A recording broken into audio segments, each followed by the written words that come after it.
నేను 3 రోజులు ఈశ్వరతో తిరిగినా, 2 రోజులు కేటీఆర్ మళ్ళీ తిరిగినా, ఓ రోజు ఈటాలు అందరూ మళ్ళీ తిరిగినా, వారం రోజులు చూసుకున్నాను. నాకు నువ్వు అసలు నీకు ఏం కావాలో చెప్పని కేటీఆర్ దగ్గర వచ్చుకొని ఇట్లా బుధమే చేసాడు. శంకరదా, నాకన్నా నువ్వు సీనియర్ అన్న ఉద్యమ నాయకుడిని, నేను 2006 వచ్చిన, నువ్వు అట్లా బాధపడదు, అంత టెంప్టెడ్ అయినావు అంటే ఇవన్నీ చెప్పిండు ఈశ్వరుడు. లేదన్నా అన్నాక అంత అందరూ మన హరీష్ అన్న, తుమ్మల నాగేశ్వరరావు, కొప్పుల ఈశ్వరు, తర్వాత మన కేటీఆర్, తుమ్మల నాగేశ్వరరావు, కడియవతిరియారు, ఈ లైన్ మంచిగా సాంబార్లో పిలిపించుకున్నాను. లోపల ఏం చేసినో తెలియదు. అయితే నువ్వు ఆర్థికంగా నీకు నౌకరు వేది కదా, నీకు ఎంత కావాలో చెప్పు అని అడిగాను. నాకు డబ్బులు వద్దు, నేను ఉద్యమకారునికి ఒక చైర్మన్ ఇవ్వండి, నాకు ఒక గన్మెన్ ఇవ్వండి. ఈరోజు ఉద్యమ నాయకులకు ఎవరికి మీరు పదవులు ఇచ్చారో మాకు చెప్పండి అని అడిగారు.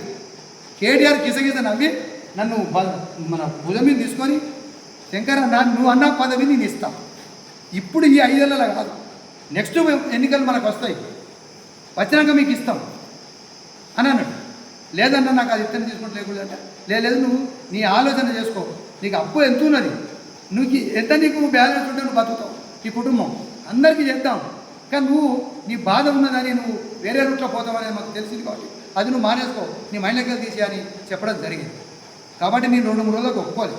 మళ్ళీ పిలిచి అన్న నీ ఆధార్ కార్డు, నీ రేషన్ కార్డు ఉంటే రేషన్ కార్డు ఉందన్న, నా నౌకరు పోయి 4-5 ఏళ్ళు అవుతుంది, అప్పటికి 7 ఏళ్ళు అవుతుంది, 2009లో నౌకరు పోయింది, ఇంకా నాకు రేషన్ కార్డు లేదు, తిందామంటే తిండికి లేదన్న అనగానే అప్పుడు ఏం చేసి నువ్వు రేషన్ కార్డు తెప్పించుకోమన్నా. నేను ఎందుకు నాకు అద్దన్నాను, మీరు ఆలోచన ఏదో ఆర్థిక సాయం చేస్తారు కావచ్చు, నాకు అద్దంటే కూడా ఆయన అన్న ప్లీజ్ అన్న దయచేసి నేను ఉన్నా, నీకు నెక్స్ట్ మన ప్రభుత్వం వస్తుంది, నీకు ఏదన్నా నీకు నచ్చిన చైర్మన్ ఇస్తా, నీకు బుగ్గకాలు ఇస్తా, ఇవ్వకుండా నా పేరు కేటీఆర్ కాదు, ఇది నేను తప్పకుండా ఆయన నోట అన్నాడు. అక్కడ ఈశ్వరన్న వాళ్ళు స్వయంగా ఉన్నాడు, వీళ్ళందరూ ఉన్నాడు అన్నాక నేను నమ్మినాక నేను రేషన్ కార్డు కాబట్టి అన్న సబ్మిట్ చేశాక సెక్రటరీ రమ్మన్నాడు. 3వ రోజు పిలిచి నీకు ఆర్థికంగా అమౌంట్ ఎంత కావాలని అడుగుతాడు. ఎంత అడుగుతుంది బాగా అడితే ఆపచ్చిన ఇది ఏందనుకోని నేను వాడు చూసి 1 గంట 2 గంటలు ఆలోచన 5 లక్షలు కావన్నా, 10 లక్షలు కావన్నా, నువ్వు అడగాను అని అంటారు. నాకు నేను ఇటువాడు ఆలోచన చేసి సరే అనుకొని నేనేం చేసిందంటే నాకు అప్పటికి ఒక 5 లక్షలు చిన్న ఇల్లు కట్టుకున్నాడు, 5 లక్షలు అప్పు ఉంది. అప్పటికే నా భార్యకు ఆరోగ్యం బాగా లేదు, కలగలు పడిపోయి ఇట్లా ఉంటే ఆమెకు ఇది అన్నీ నేనే సేవ చేసాను, వాస్తవానికి అన్నీ చేస్తున్నా, బాగా ఇబ్బందులు ఉన్నా, ఎట్లా అనుకొని సరే నేను మరో 10 లక్షలు కావాలి అన్న. పక్కన 10,000 రూపాయలు చెక్కు రాసిండ్రు వైఎస్ మన రాజశేఖర రెడ్డి, మన కేసీఆర్ పిఏ తెలిసిన లోపలి వేరు టక్కడక్క 5-6 ఆఫీసులు నింపారు. ప్రకాశం తెల్లారి ఆయన సెక్రటరీ రమ్మను, మన అసెంబ్లీ రమ్మను, 5 కలిసిపోయిన దగ్గర ఫోటో మీకు ఫోన్ చూపెడతా, ఆ చెక్ ఇచ్చారు నాకు. మళ్ళీ మన ప్రభుత్వం వచ్చి అన్న మీరు అన్న మాట మర్చిపోయారని కేటీఆర్ 4 సార్లు కలిసిన, మళ్ళీ 5 ఏళ్ళు పుట్టమది కొడుకు వెళ్ళి వచ్చాడు, ఎన్నికలు నీడు రూపాయి 2 కాలేదన్నమాట. అన్నా నువ్వు అన్న గుర్తు మా కార్పొరేటర్లు మా వాళ్ళందరూ అలా చూసారు, అరే నీకు ఏమన్నాడని నీకు అన్న నీకు మాట ఇచ్చింది గుర్తుందన్న అంటే నాకు చైర్మన్ ఇస్తానంటే వాళ్ళందరూ బాగుంటుంది, మా వాళ్ళందరూ. అప్పుడు సెక్రటరీ అన్ని రకరకాల నేను ఆయన 5 ఏళ్ళు కూడా అడిగింది, ఇంతకు మందం కూడా శరీరం లేదు వాళ్ళ దగ్గర, పైసలు ఏం చేసుకుంటే కడక తాగుతామని. సరే 5-6 లక్షలు అప్పు కట్టుకున్నా, ఓ జమ్మికుంటా 3 లక్షలు పెట్టి అప్పుడు మా దగ్గర ఒక ప్లాట్ కొనుక్కుని అది 10 లక్షలు అయింది దేవుదాళ్ళ, ఇంకో 3 లక్షలు ఉంటే అవి అట్లే ఉంచుకున్నా. మళ్ళీ నేను చిన్నగా టెండర్లు నేను కాంటాక్ట్ చేస్తే అవి చేసుకొని పోతే మళ్ళీ ఇంత ఇల్లు నేను 2 అంతస్తుల బిల్డింగ్ కట్టుకొని ఇప్పుడు ఏం నిల్లు బ్యాలెన్స్ అయితే ఇల్లు ఉన్నది, ఇలా మనం ఏదో అట్లా బతుకుతున్నాం.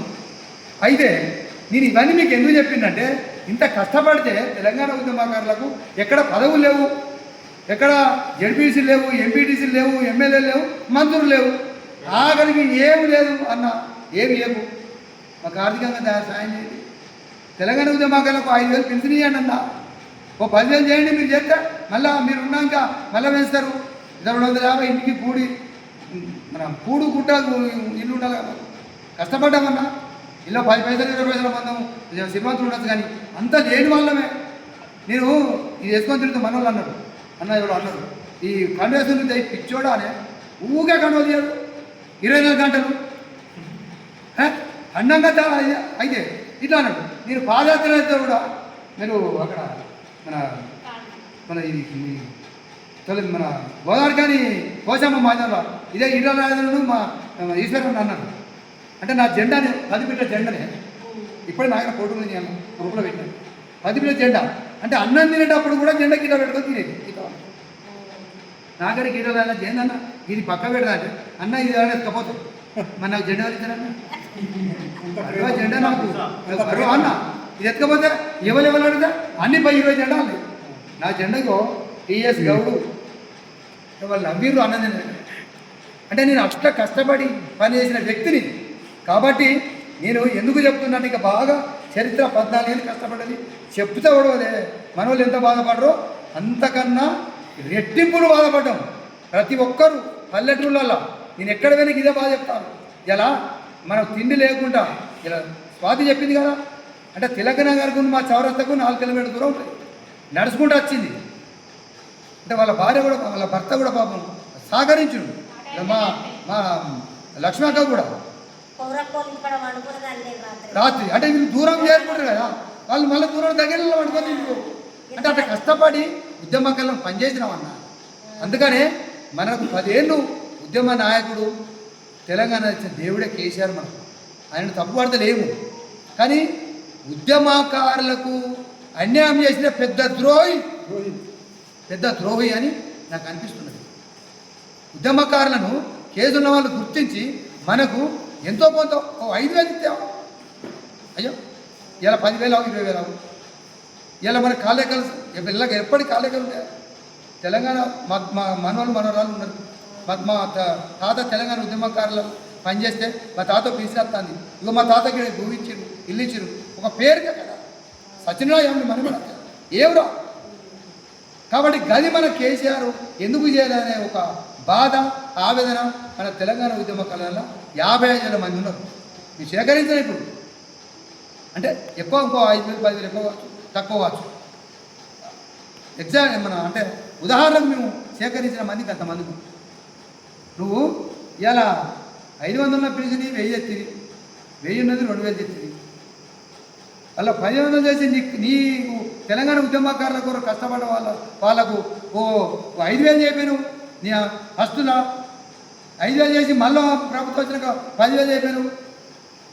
మరి నీకు వికలాంగులకు పెంచినావు, ఇలా మామూలు వాళ్ళకు పెంచినావు, అందరికి పెంచినావు. ఇలా సింగరేణి ఉద్యోగులు సకల జన సామాన్లు ఉంటే వాళ్ళకు ఇంక్రిమెంట్ ఇచ్చినావు. ఇలా వాళ్ళకు 45 రోజులు స్ట్రైక్ ఉంటే వాళ్ళకు డబ్బులు ఇచ్చినావు. ఇలా టీచర్లు ఇంటే వాళ్ళకి ఇచ్చినావు. ఇలా ఆర్టీసీ వాళ్ళకు అన్నీ ఇచ్చినావు. మరి మనం ఉద్యమకారులు ఏం పాపం చేసినవే? ఉద్యమకారులు అంటే 24 గంటలు మన దగ్గర పైసలున్నా లేకుండా పాదయాత్రలు చేసి, వంట మార్పులు చేసి, రైలు లోపలు చేసి, మనం తెలంగాణ కొరకు సపోర్ట్ చేసి, కొట్లాట చేసి కేసులు తెచ్చుకున్నందుకే మనం పాపం చేసినట్ట. మరి మనకెందుకు న్యాయం చేయడు కేసీఆర్? చేయలేదు బిడ్డ, నువ్వు చేయమనుకున్నావు, చేయలేదు. ఆయనను ఎన్నికలు 3వసారి ఎన్నికలు వచ్చినాయి. కనీసానికి దౌర్భాగ్యం ఏంటి మీరు ఆలోచన చేయండి. 3వసారి ఎన్నికల్లో పోయినప్పుడు కూడా కనీసానికి మేనిఫెస్టోలో కూడా పెట్టేది మన ప్రస్తావన. ఇంత దౌర్భాగ్యం. మేనిఫెస్టోలో కూడా నేను ఇప్పుడు అయితే నేను మీకు ఉద్యమకారులకు సహకరిస్తాను కూడా, మీకు పదవులు ఇస్తా, మీరు ఈసారి నాకు అవకాశం ఇవ్వండి అని కూడా పెట్టలేదు. అంటే ఉద్యమకారుల ప్రస్తావన పూర్తి స్థాయిలో అడుగున దొక్కిడు, తుమ్మల దొక్కిడు కేసీఆర్. ఎట్లయితే పనిచేసిండో మనం కూడా ఉద్యమకారులం కావచ్చు, ఆయన ఉన్న మీద వ్యతిరేక కావచ్చు, ఇలా కాంగ్రెస్ ప్రభుత్వం మీద వచ్చిన మనిషిని కావచ్చు, ఇలా తను ఓడిపోయిండు. ఇలా ఉద్యమకారులకు కూడా ఎన్నికల ముందు ఏదైతే ఇప్పుడున్న ప్రభుత్వం ఎన్నికల ముందు ఇచ్చిండో హామీ ఏమిచ్చిండు, మనం మేనిఫెస్టోలో పెట్టిండు. 6 ఏళ్లలో 4వ పేరు మనదే. గుర్తింపు కార్డు ఇస్తామని ఇప్పుడున్న ముఖ్యమంత్రి ఇలా బస్ పాసు, రైల్వే పాసు, 250 గదుల జాగా, 20,000 పెన్షన్, తర్వాత సంక్షేమ బోర్డు 5,000 కోట్లతోని సంక్షేమ బోర్డు పెడతాని ఈ ఇప్పుడున్న ముఖ్యమంత్రి దొంగ మాటలు మాట్లాడి గద్దెనెక్కి ఇప్పుడు మనకు 2.5 సంవత్సరాలు కావస్తున్నది, ఇప్పటికి కూడా కబురు లేదు. అంటే నేను ఎందుకు చెప్తున్నా, ఈ ఒక ఉద్యమకారునిగా ఒక ఆవేదనగా ఇలా మన ఉద్యమకారులు అందరం కూడా రోడ్ ఎక్కి అప్పుడైతే ఎట్లయితే కొట్లాడినామో ఉద్యమకారులు అందరం ఐక్యతగా ఉండి ఖచ్చితంగా మన కొరకు మన కొరకు కొట్లాడితే మనకు రేపు లాభం జరుగుతుంది, మనకు రేపు ఇక్కడ అన్నం దొరుకుతుంది, మనం ఉండడానికి ఒక ఇల్లు జాగ్రత్త. కాబట్టి అన్ని ఏరియాలలో ఉద్యమకారుల ఐక్యత అయి మనం అన్ని రకాల కష్టపడి పనిచేయాలనేది నేనైతే నిజంగా చెప్తున్నా. మన గౌరవ రాష్ట్ర చైర్మన్ నరాల సత్యనారాయణ, ఇలా మన రాష్ట్ర మహిళలు కావచ్చు, ఇలా మనోళ్ళు మీరు అందరం కష్టపడి ఉద్యమకారులకు ఎక్కడ దాకా వేయమస్తే మనం తప్పకుండా కొట్లాడి కష్టపడి పనిచేయాలనేది మీ అందరికీ నేను విజ్ఞప్తి చేస్తున్నాను. అదేవిధంగా ఇప్పుడు మనకు ఇలా వీళ్ళు కమిటీ చేస్తున్నారు, నీ కోదండలో మనకు రోజు అటాచ్ ఉంటుంది. ఇలా ఒక పార్టీలో ఉండి మనోళ్ళు కొంతమంది భయపడతారు. ఎందుకు భయం వాళ్ళకు?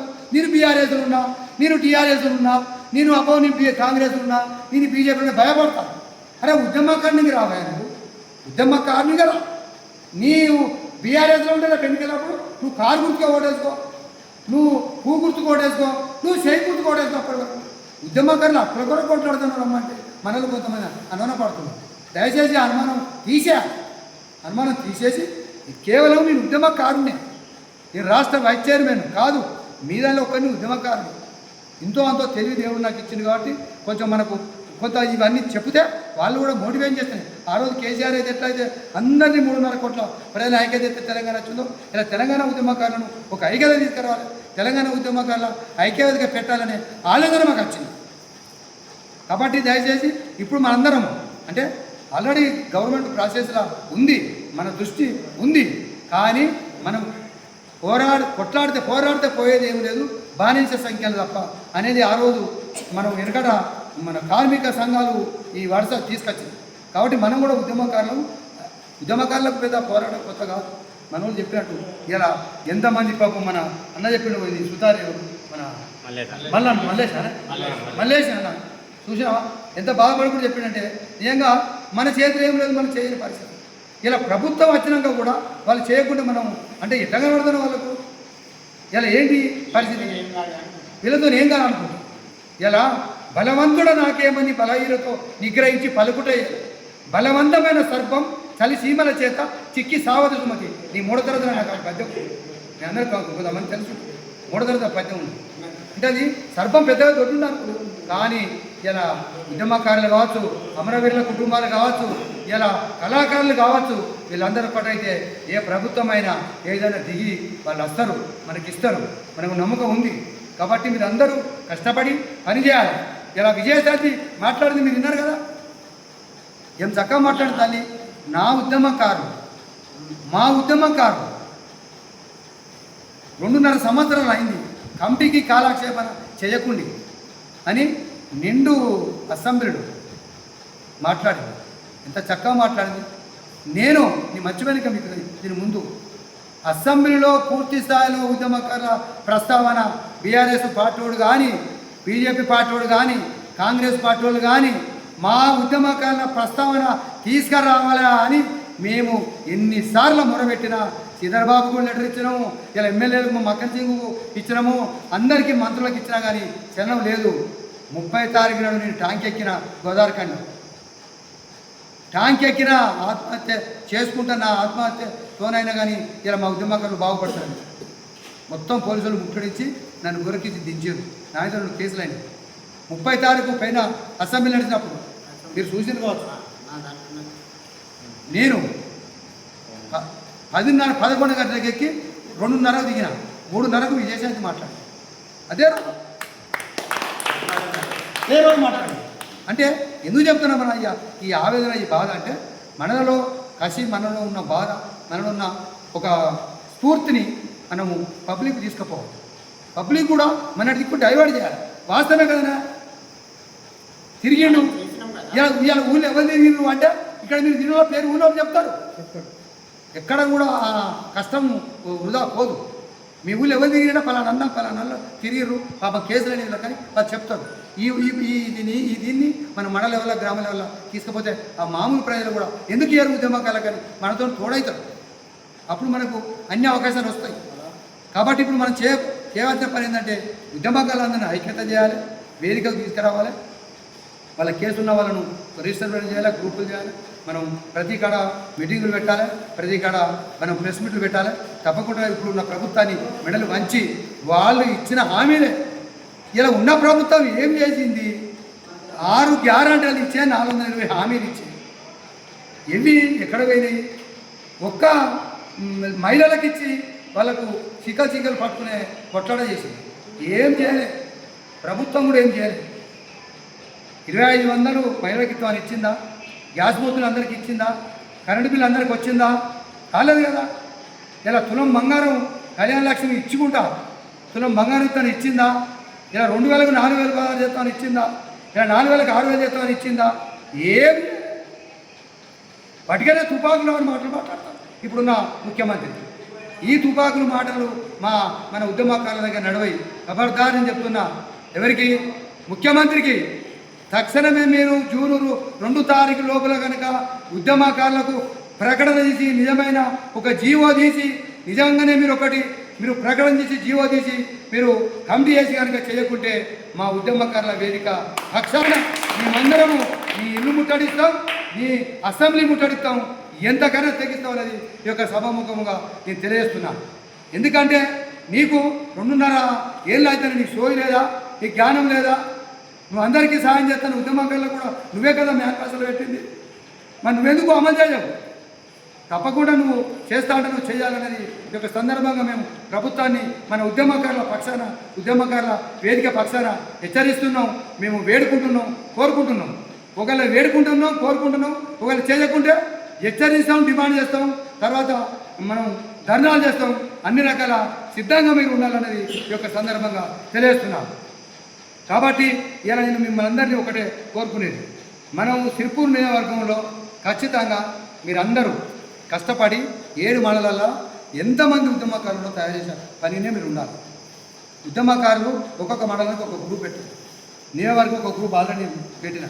అందరూ అలా ఆడి చేయండి, అలా ఖచ్చితంగా చేసుకున్న వాళ్ళని ఆడి చేయండి. ఇంకా పేపర్ కటింగ్ ఉన్న ఫోటోలు ఉన్నా కూడా వాళ్ళని ఆడి చేయండి. మనకు కొంతమంది పాపం వాస్తవానికి విలేకరులు ఉన్నారు, నిజంగా చెప్తానా, వాళ్ళకు హ్యాండ్స్ ఆఫ్ వకీళ్ళు ఉన్నారు, వీళ్ళందరూ మనకు పనిచేసారు. వాళ్ళకు అప్పుడు ఎందుకు ఎదురు పెట్టారు? వాళ్ళు నిజంగా ఉద్యమకారు కదా. ఇలా చాలామంది కూడా మనతో తిరిగింది. అంటే మనము కేవలం టీఆర్ఎస్ పార్టీలు ఉన్నాం కాబట్టి శంకర్ గౌడ్ రామగుండం నియోజకవర్గంలో రామగుండం కార్పొరేషన్ అధ్యక్షునిగా పనిచేశారు. కరీంనగర్లో రవీందర్ సింగ్ అధ్యక్షుడు పనిచేశారు. శంకర్ గౌడ్ పడితేనే అన్ని సద్మంది అని ఏవన్గా నా దగ్గర 17 A1 ఉన్నాయి, ఒక 7 A2 ఉన్నాయి, ఒక 3 A3 ఉన్నాయి. అంటే ఆ పద్ధతిలో పనిచేసినాం కాబట్టి మన మీద బాధ్యతలు పెడతారు. కొంతమంది 20 గంటలు పనిచేసిన వాళ్ళ కేసులు కాలేదు, వాళ్ళు కూడా ఉద్యమకారులే మనం షీట్ చేయాలి. వాళ్ళను మీరు చేయాలి అనొద్దు. ఎక్కడ మనము కేసులు అంటే వాళ్ళు బాగు మాకు ప్రభుత్వం మొదలు ఒక మెట్టెక్కని ఇప్పుడు ఏమన్నది మొన్న అమరవీరుల కుటుంబాలకు 585 మందికి ఇచ్చింది. కేసీఆర్ నిండు అసెంబ్లీలో 1200 మంది అమరవీరులు అని చెప్పాడు. మిగతా వాళ్ళను రిజెక్ట్ చేసిండా మరి ఉంచిడా అని కాంగ్రెస్ ప్రభుత్వం అడిగింది. మనం అలా కొంతమంది వెళ్తారు, తర్వాత ఇంకా కొంతమంది జైలు పోయిన వాళ్ళు ఇస్తారు, తర్వాత ఎఫ్ఆర్ అయిన వాళ్ళు గంటకి ఇస్తారు. 4వది ఏం పెట్టాం మనం? పేపర్ కటింగ్ ఉంది. ఇలా రస్తారోకో వేసిన ఫోటోలలో 10 మంది ఉన్నది, వాళ్ళ పేర్లు మనం గుర్తించుకొని వాళ్ళ పేరు రాసి ఇలా నా దగ్గర ఒక 9 కేసులలో తోడేడి శంకర్ గౌడ్ A1 అదర్స్ 20 మంది వాళ్ళు అక్కడ ఉంటే వాళ్ళు ఇరికేస్తున్నాం. లేనోళ్ళు కూడా మనం ఇరికేయచ్చు. కష్టపడ్డ వాళ్ళ పేర్లు మనం కంపెనీలు వేస్తాం. అట్లా మనకు నెంబర్ తిరిగిన వాళ్ళని కూడా 3వ రౌండ్ల 4వ రౌండ్ల వాళ్ళని కూడా మనందరం కష్టపడి సహకరించాలి. ఎక్కడ కూడా మా కేసులు అయిన ఉద్యమకారులము మీ కేసులు అనేవని మనం మామూలు కూడా అనద్దు. ఉద్యమకారులకు కేసులకు ఇస్తారు, తర్వాత మీ అందరు కూడా ఇస్తారు అని మన జనరల్ గారు కూడా పోతే మనం ప్రజల మా నాడి కూడా మన దగ్గర సపోర్ట్ తీసుకున్నాం. ఏమైందంటే ఒకరు అంటారు నాతో చేసిన ఒకరి పాపని కేసు శంకర్ గౌడ్ ఒక్కడే కొడితే తెలంగాణ వస్తుంది అంటాడు. ఆయన అనేది వాస్తవం, తప్పు కాదు. కానీ నాకు రికార్డ్ అయింది అనేది రికార్డు. జనరల్గా ఇటువంటి కేసులు ఇటువంటి మాటలు అందరి దగ్గర వస్తాయి, మండలాలు వస్తాయి, గ్రామాలు వస్తాయి. కాబట్టి దయచేసి మనం అందరం ఉద్యమకారులం ఐక్యతగా ఉందాం, ఉద్యమకారులం అందరం మనం కొట్లాడదాం. తప్పకుండా ఇప్పుడున్న ప్రభుత్వం ఏదైతే మనకు హామీలు ఇచ్చిందో అవి తప్పకుండా నెరవేరుతాయి. ఈరోజు చెప్తున్నా కదా, మనకు ఈ 3-4 నెలలు కావచ్చు, ఒక 6 నెలలు కావచ్చు, మనకేం చేస్తారంటే మొదలు ఖచ్చితంగా అంటే నాకున్న అవగాహన కొందరు మనం చెప్తాను. ఫస్ట్ మనకు గుర్తింపు ఇస్తారు, గుర్తింపు కార్డు ఇస్తారు. అది ఇస్తే మనకు ఆల్రెడీ 15% బలం వచ్చినది. తర్వాత ఏం చేస్తారు వాళ్ళు? Bus pass, railway pass free ఇస్తారు. ఓ 6 నెలల వరకు అన్ని క్లియర్ చేస్తారు. ఓ సంవత్సరం వరకు ఏం చేస్తారు? గవర్నమెంట్ భూములు ఎక్కడెక్కడ ఉన్నాయో ఎంక్వైరీ చేస్తారు. అది డబ్బు లేవు, అవి ఇస్తారు అనుకుంటున్నాం అంటే ఓగా అది ఇస్తారు. ప్రభుత్వము ఎప్పుడైతే 6 నెలల సంవత్సరం ముందు ఎన్నికలకు పోతాయో మనకు 25,000, 20,000, 30,000, 10,000 అప్పుడున్న మన మన మన సంఘం ఏమడుతుంది? ఇలా ఫ్రీడర్ ఫైటర్ది జీవో 62 ఆ రోజులో చేసింది మినిమం 52,000 రూపాయలు మనకు రావాలి. కానీ 25,000 పెట్టారు. 52,000 మన తెలంగాణ ఉద్యమకాల వేదిక డిమాండ్ చేస్తున్నాం. అలాంటి ప్రభుత్వం కూడా పెట్టి